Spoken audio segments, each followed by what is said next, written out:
प्रिय आत्मजन, मैं पंडित राजकुमार शुक्ला ज्योतिष मैं और तुम के माध्यम से एक बार पुनः आपके साथ हूँ।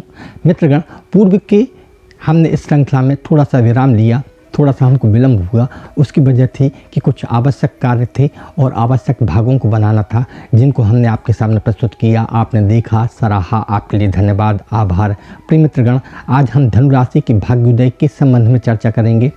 ये राशि बृहस्पति की राशि है और बृहस्पति प्रधान होने की वजह से ऐसे लोग समाज के लिए, विश्व के लिए, राष्ट्र के लिए कल्याण के दाता होते हैं। मैं आज आपसे इसके बारे में संक्षिप्त चर्चा करूं तो बृहस्पति की इस राशि में, बृहस्पति की मूल त्रिकोण राशि है। बृहस्पति यहाँ पर 0 डिग्री से 10 डिग्री के बीच में मूल त्रिकोण के होते हैं। हम कहें तो 5 से 10 अंश पर बृहस्पति अपने उच्च आकांक्षाओं को, उच्च पराभव को, और बृहस्पति अपने संपूर्ण सकारात्मक गुणों को लिए हुए प्रस्तुत होते हैं। यदि आपकी धनु लग्न है, धनु राशि है, तब आप ध्यानपूर्वक इन उपायों को सुने, करें और अपने भाग्य की उन्नति कर लें। प्रिय मित्रगण, इस राशि में 3 मुख्य नक्षत्र हैं। मूल नक्षत्र के चारों चरण। मूल नक्षत्र में अब तो मूल को हम छोड़ दें तो ऐसा व्यक्ति परम कल्याणकारी होता है और उसमें बृहस्पति के सारे शुभ गुण पाए जाते हैं। यदि मूल नक्षत्र के प्रथम चरण में जन्म है तो पिता के लिए नुकसानदायक है, द्वितीय चरण में जन्म है तो माता के लिए नुकसानदायक है, तृतीय चरण में जन्म है तो आर्थिक कष्टों को भोगने वाला होता है और गरीबी या उनके ऊपर जो है वो देवीय कृपाएँ वो जल्दी से नहीं मिल रही होती हैं। प्रिय मित्रगण, चतुर्थ चरण मूल नक्षत्र का ऐश्वर्य शुभ फलदायक है।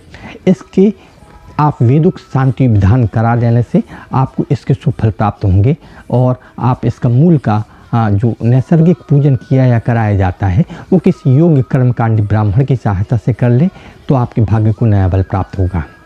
आप केतु यंत्र का और ब्रह्मा जी का पूजन करा लें, ब्रह्मा की साधना या पूजन करें, आपको फ़ायदा होगा। आपको आपके भाग्य में, आपके कार्यों में सफलता प्राप्त होगी। आप नए भाग्य को प्राप्त कर सकेंगे। आप लहसुन या छोटी उंगली में धारण कर लें, चांदी में आप धारण कर लें, आपके भाग्य को नया बल मिलेगा। मूल नक्षत्र जड़ प्रवृत्ति का कारक है तो ऐसे कार्यों को आप ना करें जिसमें मूर्खता का प्रदर्शन हो या मूर्खता समाज में आकी जाती हो।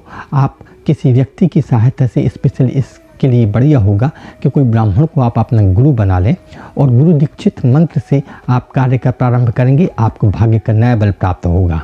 प्रिय मित्रगण, द्वितीय नक्षत्र अगर हम कहें तो पूर्वाषाढ़ है। शुक्र इस नक्षत्र का देवता है और इस नक्षत्र के अधिपति जो देवता हैं वो जल यानी आपू देवता हैं। आपू देवता का आप वेदोक्त मंत्र शांति विधान करा लें, इससे आपको भाग्य में सरलता होगी, सहजता से आपके कार्यों में सफलता होगी।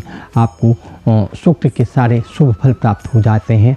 आप समाज में रचनात्मक कार्यों के लिए, ललित कलाओं के लिए, फिल्मों के लिए, राजनीति के लिए और वैभव विलासिता के साधनों को प्राप्त करने के लिए उत्तम भाग्यशाली हो जाते हैं। उत्तराषाढ़ का प्रथम चरण तक धनु राशि में आता है। इस नक्षत्र के देवता विश्व देवता हैं। विश्वदेव भगवान शंकर का प्रतिमान रूप है। विश्वदेव इति मंत्र आप इसका साधन करवा लें। वेदोक्त पद्धति से विश्वदेव की 22,000 अगर आप जाप करते हैं तो आपके भाग्य को नया बल प्राप्त होता है। आप किसी ब्राह्मण की सहायता से ये कर सकते हैं। यदि आप चाहते हैं कि आपके भाग्य को, उत्तराषाढ़ का जन्म है, भाग्य को प्राप्ति करना है और किसी महत्वपूर्ण कार्य को करना है, तब आप चाहें तो माणिक के 5 से 7 रत्ती वो अपनी तीसरी उंगली अनामिका में सोने में रविवार के दिन उसमें वेदोक्त मंत्रों का जाप करवा के, आधान या आरोपण करवा के वैदिक शांति के बाद आप धारण करते हैं तो आपके भाग्य को नया बल प्राप्त होता है। आप चाहें तो बृहस्पतिवार के दिन पुखराज धारण करके भी अपने कार्यों में सफलता प्राप्त कर सकते हैं। प्रिय मित्रगण, यहाँ पर इस लग्न के, इस राशि के अनिष्टकारक ग्रहों को ध्यान रखते हुए इन उपायों को आप करेंगे तो आपको सफलता प्राप्त होगी। बुध इस कुंडली का नुकसानदायक ग्रह है। शुक्र इस कुंडली का नुकसानदायक ग्रह है। शनि भी इस कुंडली का कोई बहुत बढ़िया ग्रह नहीं है। तो इन ग्रहों की दशाओं, अंतरदशाओं में आप वेदोक्त शांति विधान, पूजा पाठ, जप तप, यज्ञ हवन जो आप कर सकते हैं करें, आपको सरलता होगी, आपके कार्यों में आप सफल हूँ।